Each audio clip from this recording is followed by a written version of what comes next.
Olá, eu sou a Liz Bliss, astróloga esotérica, e hoje eu estou passando por aqui para conversar com vocês sobre a Era de Aquário e responder a seguinte questão: a Era de Aquário já começou?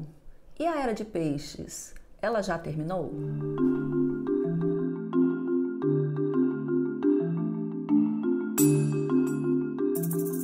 Vivemos um período de superposição de eras, e isso pode levar até 300 anos, quando uma era se superpõe à outra.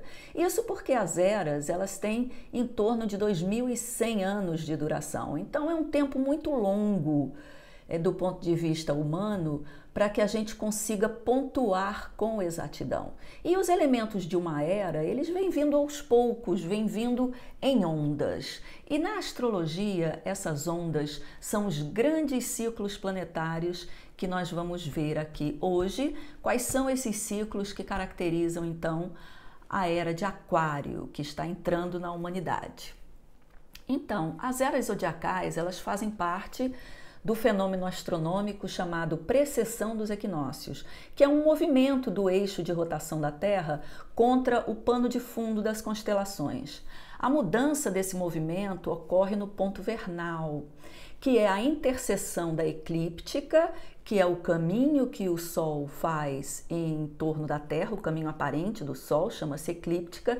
Então, quando esses dois pontos se encontram, a eclíptica e o equador celeste, que é a projeção do equador celeste, aliás, do equador terrestre, desculpe, lá no céu, quando esses dois pontos se encontram, então chamamos de ponto vernal. E esse ponto vernal, ele anda para trás, nesse pano de fundo das constelações, em torno de 1 grau em 72 anos. Ou seja, para fazer a volta no zodíaco todo, esse movimento do ponto vernal, ele leva quase 26 mil anos. Então é um ciclo muito longo para a vida humana. Portanto, eu não vou me alongar aqui nas questões astronômicas, porque para a astrologia importam mais as questões simbólicas relacionadas, evidentemente, com fatos e eventos históricos que trazem elementos de uma era ou de outra era, tá? Então vamos focar nesses elementos, porque atualmente nós vivemos essa superposição de duas eras, tá? E a primeira coisa que caracteriza uma superposição de eras são conflitos e polaridades. Por quê? Porque os elementos da antiga era ficam resistindo sem querer sair, enquanto que os elementos de uma nova era ficam entrando em ondas aos poucos. A gente pode fazer uma analogia para entender um pouco essa perspectiva e essa dimensão. A gente pode fazer uma analogia com a nossa própria vida. Quando a gente precisa mudar alguma coisa importante, como um hábito, um emprego, um talento, um relacionamento, isso não acontece de uma hora para outra, é um processo, né? As mudanças, elas são processos, elas não acontecem do dia para a noite, de uma hora para outra. Então, a mesma coisa com as eras astrológicas, desculpe, não há termina uma e começa a outra, não, é um processo de mudança que acontece lentamente na história da humanidade, como eu falei, em torno até de 300 anos para haver essa transição. Então vamos ver aqui algumas das características da Era de Peixes. E a maioria dos astrólogos concorda que essa era teria começado com o nascimento do Cristo. Inclusive, o cristianismo tem como um dos seus principais símbolos os peixes. Será coincidência? Fica a pergunta no ar. No largo período de transição entre as eras, que pode durar séculos, como eu já falei, nós podemos observar as coisas boas e as coisas ruins do signo de uma determinada era. Então, por exemplo, na Era de Peixes, que trouxe São Francisco de Assis, Santa Teresa d'Ávila, Leonardo da Vinci, Miguel Ângelo, né? Também produziu os bispos da Inquisição, papas corruptos, reis e rainhas maldosos e assassinos, enfim. E o mesmo vale para a Era de Aquário, que já trouxe Einstein, Charlie Chaplin, Walt Disney, mas também trouxe Hitler. Enquanto a Era de Peixes, na sua mais alta vibração, produz místicos, A era de Aquário produz, por sua vez, grandes cientistas e pensadores libertários e humanitários. Podemos citar aqui alguns exemplos de transição de era, só para a gente ter uma noção. Por exemplo, da era de Touro para a era de Peixes, houve um evento significativo que foi quando Moisés mandou quebrar todas as estátuas de touro, e aí existe uma transição da saída dessa energia do touro e o carneiro entra em cena, que é o que representa a era de Áries, que foi uma era de muitos conflitos, de muitas guerras e de impérios e domínios, e aí os romanos, por exemplo, tiveram uma importância muito grande nessa era de Áries e praticamente predominaram no mundo, né? Da era de Áries para a era de Peixes, que é caracterizada pelo cristianismo, foram 3 séculos de conflitos entre os romanos e os cristãos. Os romanos, eles não queriam abrir mão das suas divindades, da sua cultura e do seu poder.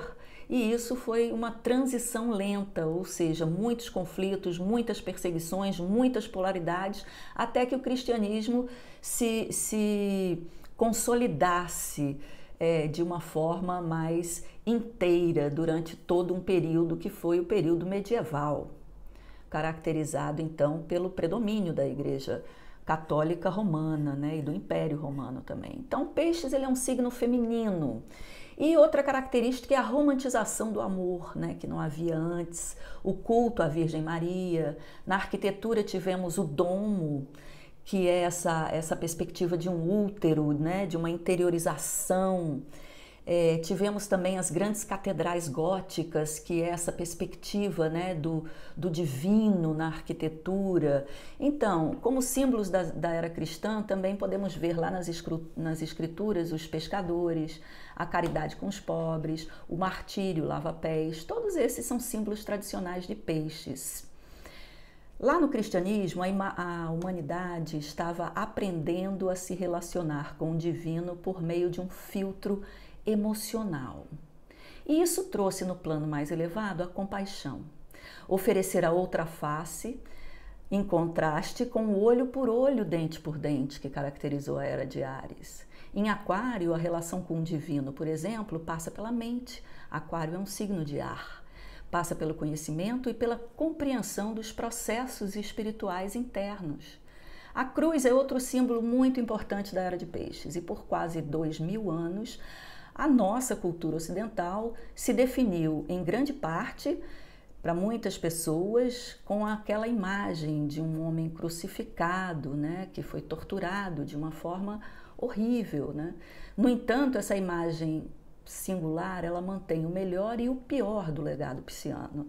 No nível negativo, a crucificação tem a ver com autopiedade, masoquismo, culpa e martírio. E no lado positivo, tem a ver com a transcendência do ego, a renúncia dos interesses pessoais a serviço de um ideal divino superior, a capacidade de disposição para o sacrifício, a adoração e a devoção profunda. Então, na astrologia, o signo de Peixes, ele é o estágio final da evolução da alma, onde os limites da personalidade começam a se dissolver e a alma então se funde com o oceano cósmico da existência. O lado sombrio de Peixes são as guerras santas, o dogma e o fervor evangélico. A inquisição, a flagelação, a negação dos sentimentos, o aumento da culpa individual e da vergonha social, que hoje são responsáveis por muitas feridas da humanidade e são elementos que lotam os consultórios psicológicos, culpa e vergonha. O nazismo, que tinha a cruz invertida como símbolo, é um exemplo dessa transição da época de Peixes para a era de Aquário, porque tem o lado perseguidor de Peixes, do sacrifício de salvar um país, e a tecnologia da era de Aquário, que caracterizou a propaganda nazista. O teleevangelismo, atualmente, também tem essa característica de transição, porque expressa o fervor devocional de Peixes, que é ampliado pela tecnologia característica de Aquário. Então, vamos ver as características dessa era de Aquário. Muitos astrólogos dizem que essa era não vai se manifestar completamente até um período que vai entre 2100 depois de Cristo e 2800. Vejam que é um tempo muito longo, né? Mas a gente já pode observar na realidade alguns exemplos dos símbolos que já estão consolidados na realidade. Aquário está associado ao ar, e isso se reflete no enorme aumento das tecnologias de aviação, das viagens espaciais. Nos últimos 2 séculos foi um desenvolvimento enorme nesse setor. A mídia também emprega metáforas que refletem essa mudança. Quando diz que um programa, por exemplo, vai ao ar, né? A internet e a democracia são outros exemplos, né, do elemento ar e de Aquário que estão consolidados na realidade. Aquário também é associado à descentralização, né? Aquário tem a ver com a igualdade e com a descentralização. E isso vem ocorrendo de uma forma gradual, vem vindo em ondas, né? Por exemplo, Copérnico começou lá dizendo que a Terra não era o centro do universo, então já tirou a Terra do centro, né? O Martinho Lutero, por exemplo, tirou a Igreja Romana do centro. A democracia tirou aquele governante déspota absolutista do centro, né? Darwin deu ao ser humano a sua condição biológica. Disse, olha, você não é diferente dos animais.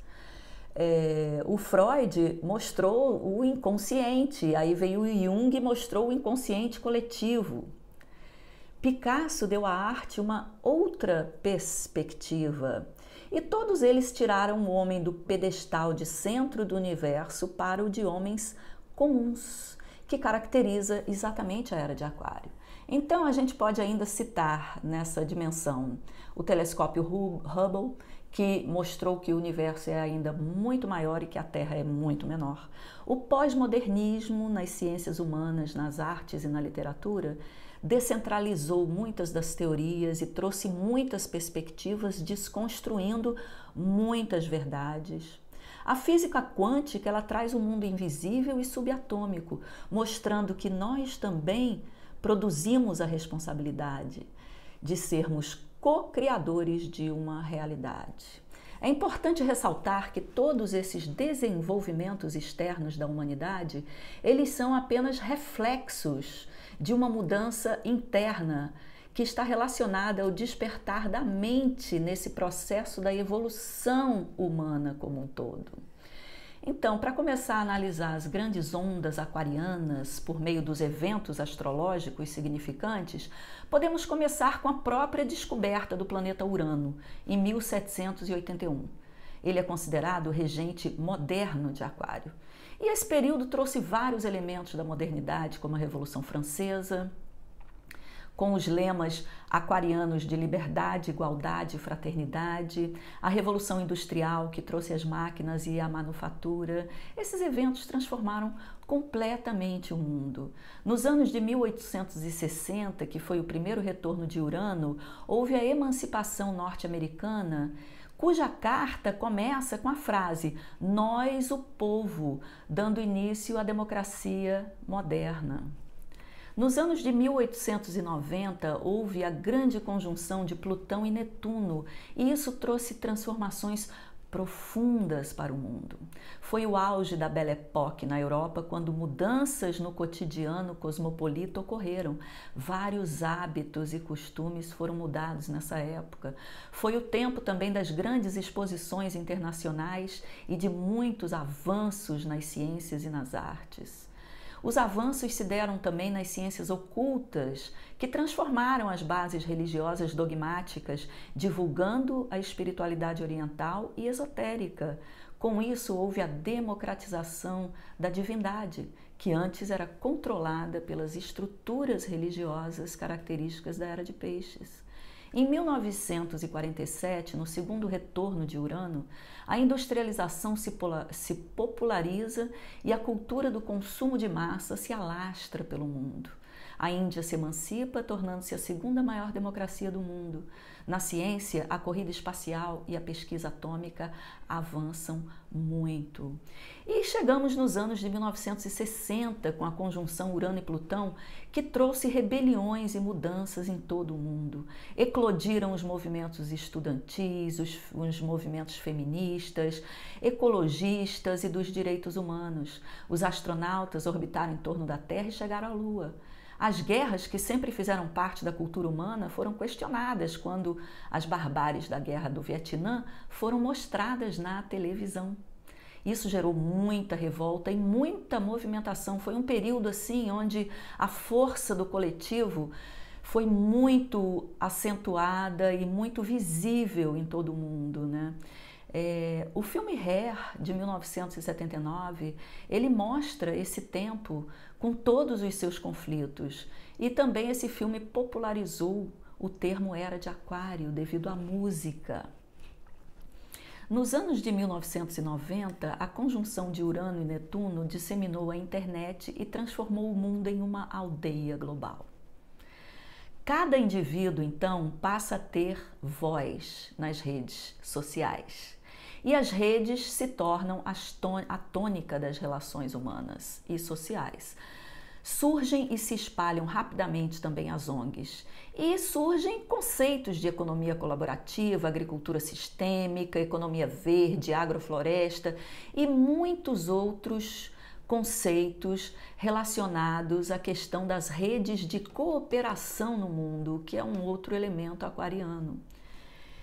A polaridade entre Aquário e Leão, ela é importante de se perceber para que a gente possa compreender tanto o lado positivo quanto o lado negativo e sombrio da Era de Aquário. Porque Leão representa o indivíduo e a sua criatividade, que tem a oportunidade de se expressar coletivamente nos grupos que participa.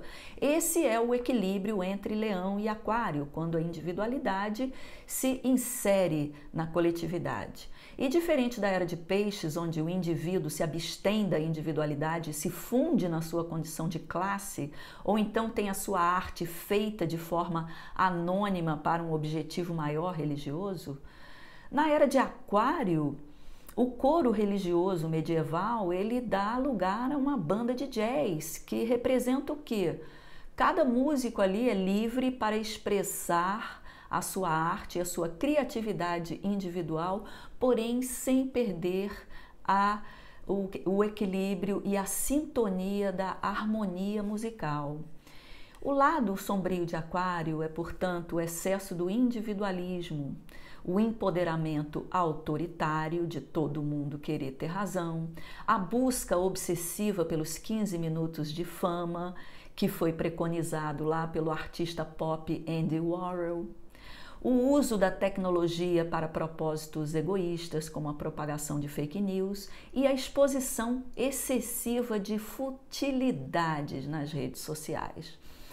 Então, quais seriam as perspectivas para a Era de Aquário? Em primeiro lugar, a gente viu que o futuro ele não acontece de uma forma uniforme e muito menos linear, mas que ele vem em ondas. E essas ondas elas trazem aspectos luminosos para a evolução da humanidade, mas também trazem as sombras.